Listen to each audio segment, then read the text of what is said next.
రాష్ట్రంలో hotel association రంగాన్ని రానున్న కాలంలో మరింత బలోపేతం చేస్తామన్నారు ఏపీ హోటల్ అసోసియేషన్ రాష్ట్ర అధ్యక్షుడు జి శ్రీనివాసరావు. విజయనగరం పట్టణంలోని మెట్రో కన్వెన్షన్లో జరిగిన ఏపీహెచ్ఏ రాష్ట్ర అసోసియేషన్ నూతన కమిటీ ప్రమాణ స్వీకార కార్యక్రమం అత్యంత వైభవంగా నిర్వహించారు.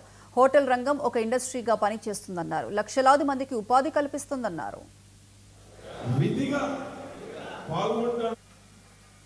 అసోసియేషన్ సభ్యుల పట్ల సోదర భావం కలిగి ఉంటారని, ఎటువంటి పక్షపాతం కానీ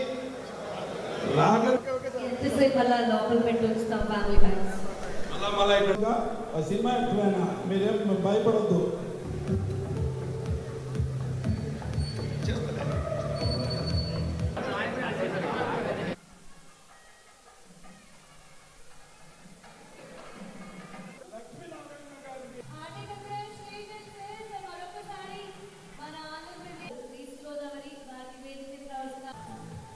Let's go.